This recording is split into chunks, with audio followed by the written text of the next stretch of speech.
स्वागत है आपका और एक नए वीडियो में और एक नए टॉपिक के साथ। Pakistan media shocked as Indian brave चरवाहे से shut up to China. China वाले भी जय हिंद बोलेंगे, टाइम आएगा, रुको। हाँ, हालांकि जय श्री राम तो बोल चुके हैं, अब उनको भी टाइम आने वाला है। गिड़गिड़ा रहा है चाइना भारत के सामने, एक दिन तो पूरे चाइना गिड़गिड़ेगा, ऐसा फिर टाइम आने वाला है। लेकिन उसके पहले दोस्तों वीडियो देख लेते हैं। आशा करेंगे आपके लिए लाए हैं तो पसंद तो आप करोगे ही, और पसंद करते हो तो दोस्तों हर बार की तरह वीडियो को लाइक करो, शेयर करो एंड देन कमेंट जरूर कीजिएगा। और चैनल पर पहली बार है, सब्सक्राइब नहीं किया तो सब्सक्राइब भी जरूर। चलिए स्टार्ट करते हैं। इंडियन आर्मी की तरफ से सब कुछ मदद मिल रहा है, तो thank you Indian army, Bharat माता की जय। Thank you Indian army, Bharat माता की जय। I don't think we should be scared of China. I think we should say, okay, global politics is a competitive game. You do your best, I will do my best. Not to complain that China is doing it. Answer is, okay, if you are doing it, let me do better than you. And I would urge you today. So understand वो क्या कर रहे हैं, किस speed के साथ चीज़ें कर रहे हैं, और उसके लिए फिर मेरा ख्याल है टाइम्स हमें जब चीज़ें देखते हैं कि यार उनको तो पता है, ठीक है, ना हमारे बच्चे हैं, ना हमारी बीवी हैं, ना I am talking of Narendra Modi and इन लोगों की, तो हम तो सिर्फ we are working for the country. मैं पूछना चाहता हूं, has China learned its lesson? आपको पता है जब से कोविड हुआ है उसके बाद से चाइना अपने पैर पे खड़ा नहीं हो पा रहा है। एक मार भारत की, पूरे बॉर्डर की डिप्लॉयमेंट, मिरर डिप्लॉयमेंट। दूसरी मार ताइवान की, ताइवान ने इलेक्शन करवा लिया उसकी नाक के नीचे, और प्रेसिडेंट ऐसे बंदे को इलेक्ट करा है जो कि चाइना से नफरत करता है और चाइना उससे नफरत करता है। तीसरी चीज, अमेरिकन कंपनीज लाओ वापस, धीरे धीरे कंपनियों को बोलो निकालो। टाइम लगेगा, हो सकता है 10 साल लग जाएं, लेकिन अमेरिकन कंपनीज चाइना से बाहर आएंगी ही आएंगी। एक साइड पे लद्दाख पे देखते हैं तो वो लोग इंडियन आर्मी को थैंक यू बोल रहे हैं, इंडियन गवर्नमेंट को थैंक यू बोल रहे हैं वहाँ की डेवलपमेंट के लिए। इसी साइड पे इंडिया चाइना जैसे कंट्री को प्रॉपर टक्कर दे रहा है, चाहे वो लद्दाख में हो या कहीं टेक्नोलॉजी में हो या फिर वो अपना डेवलपमेंट में हो। आई वुड से कि India is a pure democratic state. अगर प्योर नहीं भी है तो ऑलमोस्ट नियर टू प्योर है, क्योंकि वहाँ पे उनके जो सियासतदान है ना, वो डिसाइड करते हैं कि what we are going to do in our future and in our present, ठीक है, एरा, ठीक है। और यहाँ पे ऑब्वियस सी बात है, हिडन डिक्टेटरशिप थी और अब ओपनली डिक्टेटरशिप आ गई है, ठीक है। सबके सामने है कि भाई चीजें किसके हाथ में। जय हिंद दोस्तों, आप लोगों को पता है कल रात से एक वीडियो वायरल हो रहा है जिसमें हमारे भारत के लद्दाख इलाके से चरवाहे भाइयों ने इतनी बुरी तरीके से चाइनीज आर्मी को औकात बताई कि इसके बाद वो कुछ कर नहीं पाए। दोस्तों, चाइनीज रोक रहे थे कि उस इलाके में मत जाओ, वो इलाका हमारा है। भारतीय जो चरवाहे भाई थे उन्होंने कहा तुम्हारा कैसे है, वो इलाका हमारा है और हमेशा से था और रहेगा। और उन्होंने कहा जब भारतीय आर्मी की फुल सपोर्ट है हमें, तो हम क्यों डरे। उन्होंने जय हिंद भी बोला और इसके बाद भारत माता का जय भी बोला और आगे निकल गए। दोस्तों, चाइना उस इलाके को अपना क्लेम करता है, लेकिन वो है भारत का भी हिस्सा। हालांकि इस वीडियो की अभी तक भारतीय सेना की तरफ से पुष्टि नहीं की गई है कि ये अभी की बात है या कब की बात है, या ये चाइना बॉर्डर की बात है या किस बॉर्डर की बात है। लेकिन हाँ, जो भारत के चरवाहे भाई हैं लद्दाख में, वो बड़े चार्ज अप है। भारतीय सेना की तरफ से उनको फुल सपोर्ट है, ठीक है। कहीं पे भारत के जितने भी इलाके हैं मैप में जितने भी दिखते हैं, उन सब जगहों पे भारत के चरवाहे भाई अपने गाय भैंस भेड़ बकरियों को चराने जा सकते हैं बिना किसी डर झिझक के, ठीक है दोस्तों। तो बहुत जो है ये वीडियो सोशल मीडिया पे वायरल चल रही है कि भाई इस तरीके से थ्रेट कर दिया, चाइनीज आर्मी की बात ही नहीं सुन रहे। पाकिस्तानी इस पे सुलग गए कि यार चाइना की ताकत पे हम उछलते हैं, इधर भारत का एक भेड़ चरवाहा भाई ही इनके लिए काफी है। समझाने की कोशिश करी, चाइना की इकोनॉमी चरमरा रही है। आपको क्यों लगता है मोदी जी जब अमेरिका गए थे उन्होंने बात क्या करी जो बाइडेन से? मोदी जी हर जगह बात करते हैं, क्या ये बात क्या करते हैं मोदी जी?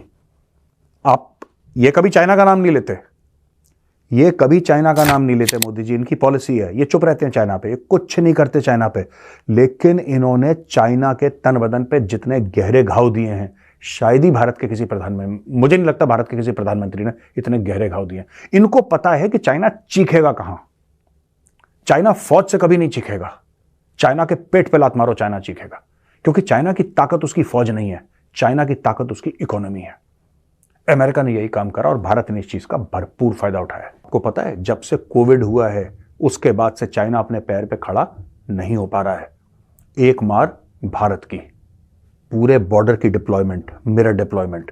दूसरी मार ताइवान की, ताइवान ने इलेक्शन करवा लिया उसकी नाक के नीचे, और प्रेसिडेंट ऐसे बंदे को इलेक्ट करा है जो कि चाइना से नफरत करता है और चाइना उससे नफरत करता है। तीसरी चीज, अमेरिकन कंपनीज लाओ वापस, धीरे धीरे कंपनियों को बोलो निकालो, टाइम लगेगा, हो सकता है 10 साल लग जाएं, लेकिन अमेरिकन कंपनी चाइना से बाहर आएंगी ही आएंगी। चौथी चीज, जितना भी नॉलेज है वो अमेरिका ने धीरे धीरे पकड़ना शुरू कर दिया। यूनिवर्सिटी में जो चाइनीज हैं, अब अमेरिका रोक रहा है कि चाइना से रिसर्चर आके हमारी यूनिवर्सिटीज में काम नहीं करेंगे, हमारी लैब्स में काम नहीं करेंगे। धीरे धीरे यूरोप ने करना शुरू कर दिया दोस्तों।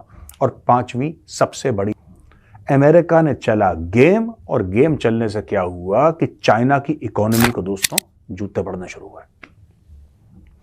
भारत का stock market, total stock market जो भारत का है दोस्तों, वो है 4.3 खरब, 4.3 ट्रिलियन यूएस डॉलर्स का। 4.3 ट्रिलियन, आप फिगर याद करिएगा। पिछले 1-1.5 साल में चाइना के स्टॉक मार्केट से 6 ट्रिलियन डॉलर्स वाइप आउट हो गए। सोचिए जरा इसके बारे में।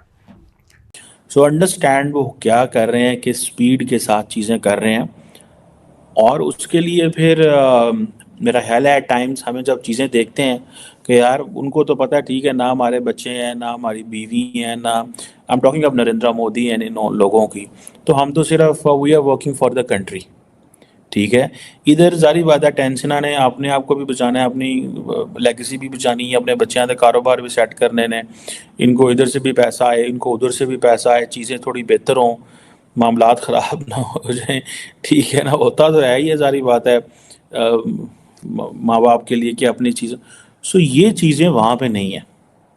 उनको एक जिसे वो कहते हैं ना, और आज अब IMF का 2023 का, आप ये जो दिसंबर 2023 की मैं एक देख रहा था उनकी कि एक प्रेस रिलीज, वो कह रहे थे कि इंडियन जो है they are on the track fastest growing major economy in the world.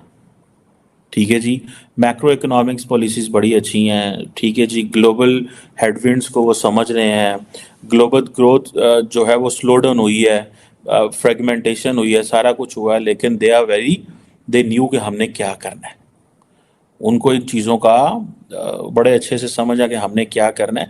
जब आप इन तरह की चीज़ों को देखते हैं ना, तो वो फिर वो ऑटोमेटिकली मीडिया भी कहता है ठीक है यार, हमें क्या, हमें तो पैसे भी देते हैं, चीज़ें भी करते हैं, हमारा ख्याल भी करते हैं, तो हमें let's enjoy this what is coming from Narendra Modi के, उससे हमें क्या मिल रहा है उसको एंजॉय करें। एंड देन कंप्लीट कंट्रोल है जी उनका। It's not just economy, it's on politics, it's on society, it's on media, and as a Democrat he has emerged very cunning and shrewd in terms के कैसे मैंने निज़ाम को पकड़ना है, कैसे निज़ाम को होल्ड करना है। उनको बड़े अच्छे से ये समझ आ गई है, और उसकी शायद एक वजह ये है कि उनको रोकने वाला कोई नहीं है, टोकने वाला कोई नहीं है। पाकिस्तान के अंदर क्योंकि मल्टीपल पावर सेंटर्स हैं, एक पावर सेंटर कोई चीज़ सोच रहा है, दूसरा पावर सेंटर कोई चीज़ सोच रहा है, तीसरा पावर सेंटर कोई सोच रहा है, एक दूसरे से टकरा रहा है, दूसरा तीसरे से टकरा रहा है। जो अवाम का नुमाइंदा है उसके पास टाइम वो कम है, वो अवाम के नुमाइंदे को ये प्रॉब्लम है कि मैंने अपनी सेकंड टर्म कैसे कंप्लीट करनी है, या अवाम के नुमाइंदे को ये प्रॉब्लम है कि मैंने अपनी अपोजिशन किस तरह ख़त्म कर देनी है ताकि मैं दोबारा आ जाऊँ। तो इतनी ये जो सेल्फिश एटीट्यूड्स हैं, ऑब्वियसली दे आर समथिंग जो कि मेरी ज़ाती नज़र में इसने पाकिस्तान को बहुत बहुत बहुत ज़्यादा नुकसान पहुँचाया कि इतने ये जो सेल्फिश एटीट्यूड्स होते हैं, they may be good for the individuals but not good for the larger society. और पर्टिकुलरली आपने हर चीज़ अपने मुस्तकबिल के हवाले से देखनी होती है। जो लीडरशिप है, मैंने जो थोड़ी सी पॉलिटिक्स को समझाऊँ, लीडरशिप का सारे का साम, लीडरशिप और आवाम के दरमियान क्या फ़र्क है? Innovation, future. वो ऐसी इनोवेशंस कर रहा होता है सोसाइटियल लेवल पे, इंडस्ट्रियल लेवल पे, पॉलिटिकल लेवल पे, बहुत सारी चीज़ों पे, ताकि वो मुस्तकबिल को देख सके। वो देख रहा होता है, लीडर मुस्तकबिल को देख रहा होता है, सो वो उस हिसाब से प्लान कर रहा होता है for the generations to come, ताकि वो जो जनरेशंस हैं वो सारी समझ जाएं कि भाई ये जो प्लानिंग हो रही है ये किसके लिए हो रही है और क्या प्लानिंग हो रही है। मैं समझता हूँ ये है वो चीज़ें करने की। सो इंडिया ने आज अगर हांगकांग को क्रॉस किया, कल को वो जापान को भी कर सकता है। ठीक है ना जी। तो दोस्तों, पाकिस्तानी जहां जले हुए हैं, भारत की इकोनॉमी ऊपर जा रही है, भारत खुलेआम चाइना को थ्रेट कर रहा है। चाइनीज की तो दोस्तों औकात नाप दी है जब से प्रधानमंत्री नरेंद्र मोदी जी आए। ठीक है, पहले चाइना हम पे कुछ करता था, खबर ही नहीं आती थी, क्या कर रहा है, कौन सा इलाका ले लिया, कैसे हो गया, क्या हो गया। लेकिन अब अब चाइना एक भी हरकत करता है पूरा भारत मीडिया की सोशल मीडिया पे आ जाती है। इसके बाद चाइनीज को जो जवाब मिलता है वो तो देखने लायक होता है। तो भाई बड़ी जबरदस्त रिप्लाई दिया प्रधानमंत्री नरेंद्र मोदी जी ने, हर फ्रंट पे दिया है। इकोनॉमी के फ्रंट पे दिया है, चाइना के मुकाबले हम धीरे धीरे बहुत तेजी से इकोनॉमी में आगे जा रहे हैं। हालांकि चाइना भी बहुत बड़ी इकोनॉमी है, लेकिन उसके पीछा हम बहुत तेजी से कर रहे हैं। इसके बाद आप लोगों को पता है मिलिट्री वाइज भी हमने चाइना को लगभग काउंटर कर ही लिया। ठीक है, जितनी मिलिट्री चाइना ने लगा रखी है भारत के बॉर्डर पे, उतनी ही मिलिट्री भारत ने भी लगा रखी है चाइना के बॉर्डर पे। अब अगर युद्ध हुआ तो ये नहीं होगा कि चाइनीज आर्मी ज्यादा थी, भारत की आर्मी कम। इक्विपमेंट्स जितना हो सकता था सारे रक्षा उपकरण भारत के पास है। ठीक है, फ्रांस से हमने राफेल ले लिया है, यूएसए से, रशिया से, मेड इन इंडिया खुद। तो अब इक्विपमेंट्स की भी कमी नहीं है। फिर आप लोगों को पता है फिर भारतीय सैनिकों का जोश और जज्बा, पाकिस्तानी तो सिर्फ कहते हैं लेकिन करके दिखाने वाली भारतीय सेना ही है। तो ओवरऑल इस समय चाइनीज को हर जगह पे भारत मात देने को तैयार है। ठीक है, और हमारे चरवाहे भाइयों ने जो मतलब हौसला और हिम्मत दिखाई। और दोस्तों इस तरीके से सीन समझो आप लोग कि आप 2-3 लोगों और एक आर्मी आगे गन बंदूक लेके, ठीक है, आपको कह रही है यहाँ से जाओ, और वो कह रहे हैं कि भारत माता की जय, हम यहाँ से क्यों जाइए, तो हमारा इलाका है, तुम्हें जो करना है कर लो। और इसके बाद वो बेबस हो गए और वो अपनी भेड़ बकरियां लेके आगे निकल गए जहां उनको रोक रहे थे। तो इस तरीके से जोश और जज्बा भर दिया भारतीय सैनिकों ने, विश्वास दिला दिया कि तुम जाओ, जो होगा हम देखेंगे ना फिर। तो भारत माता की जय, और जुड़े रहे ऐसी वीडियोस के लिए। तब तक के लिए धन्यवाद। जय। थैंक यू दोस्तों वीडियो को यहाँ तक देखने के लिए। और सबसे पहले सभी व्यूअर को जय श्री राम। और ये जो है ना कमर सीमा जी, उसको मैं एक चीज बोलना चाहूंगा। कमर सीमा, आप अच्छे इंसान होंगे, पता नहीं, आप पर्सनली तो हम नहीं जानते, लेकिन भारत की बात करना बंद कर दो। ठीक है, ये धमकी नहीं दे रहा हूं, सच्चाई बता रहा हूं। जो बातें आप भारत की कर रहे हो और जो वीडियो बनाते हो, करीबन आपकी यूट्यूब चैनल पे तो वीडियो बनाते होंगे, लेकिन और भी कई सारे यूट्यूबर है या तो आपके देश की जो मीडिया में यूट्यूब में जुड़े हुए, उनके साथ आपका लाइव कॉल होता है, जो भी हो, ठीक है, ये वो बंद कर दो आप, क्योंकि उतना टाइम अपने देश के लिए डेली लगाओ, देश की प्रगति होगी। ठीक है, आपके जैसे इंसान हो जिसको ये वर्ल्ड अफेयर की नॉलेज हो, दुनियादारी की नॉलेज हो, तो उनको देश के लिए काम करना चाहिए। ठीक है, हमारे जैसे कि हमारे यहाँ डॉक्टर एस जयशंकर साहब, उसको पूरी नॉलेज थी, वर्ल्ड की नॉलेज थी, पूरी दुनियादारी की नॉलेज थी, मैनेजमेंट की नॉलेज थी, सब कुछ उसको पता था। वो थे टाटा कंपनी में।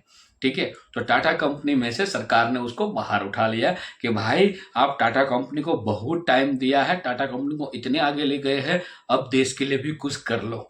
ठीक है, तो वो देश की सेवा में लग गए।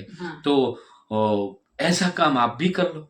आप तो कोई कंपनी में हो नहीं, जो भी हो, पता नहीं हो गया नहीं, लेकिन आपके पास जो भी टाइम बचता है, देखो ये आपको अच्छी बात लगे या बुरी लगे वो तो मैं नहीं जानता, लेकिन बात सत्य की मैं कर रहा हूं।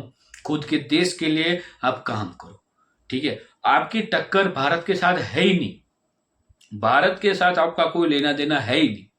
ठीक है, भारत इतना आगे निकल चुका है, अब चाइना जैसी कंट्री के सामने टक्कर लेता है, अमेरिका जैसी कंट्री के साथ उठना बैठना है भारत का। और आपका जो ग्रीन पासपोर्ट है ना, घटिया पासपोर्ट की लिस्ट में लास्ट से 4th नंबर पे आ रहा है, मतलब समझ लो लास्ट नंबर का पासपोर्ट है आपका। ठीक है, तो ये बातें कर ली आप मत किया करो। आपकी मतलब जो है मतलब मोदी आपको साहब अच्छा ने ऐसा नहीं कर दिया है, फलाना ढिमकाना हाँ। है वगैरह, जो भी हो, ये बंद कर दो, देश के लिए कर लिया करो। और हमारे देश के जो प्यारे व्यूअर है, मेरे भारतीय, मेरे भाइयों बहनों, हमें अब रुकना नहीं है। अब गाड़ी में इंजन जो है वो डबल इंजन की सरकार भी है और टॉप गियर में गाड़ी अब चल रही है, तो उसमें साथ मिल के हमें काम करना है। बाकी आपको हर एक दिन ऐसी वीडियो मिलने में आएगी जहां पे लोग ऐसा बोलेंगे कि इस सरकार के ऊपर गले तक, मतलब यहाँ तक पैसा उधारी पे लिया है। किसी भी कोई लोग ऐसा कहेंगे कि राम मंदिर जो बना वहां पे हॉस्पिटल बनना था, ऐसा सब कुछ भी बोल रहे। कोई बोल रहे रोजगार नहीं। ये जो बोलने वाले लोग हैं ना, उसने जो कपड़े पहने ना, पहनावा, सिर्फ वो पहनावा देख लीजिएगा, आपको आपके हर एक आंसर मिल जाएंगे मेरे बहनों भाइयों। बाकी वीडियो यहाँ पर समाप्त करते हैं भाइयों बहनों। फिलहाल हम आपसे विदाई लेंगे, लेकिन मिलेंगे और एक नए वीडियो में आपके साथ दिल से प्यार से। टिल देन, जय हिंद, जय हिंद, जय भारत।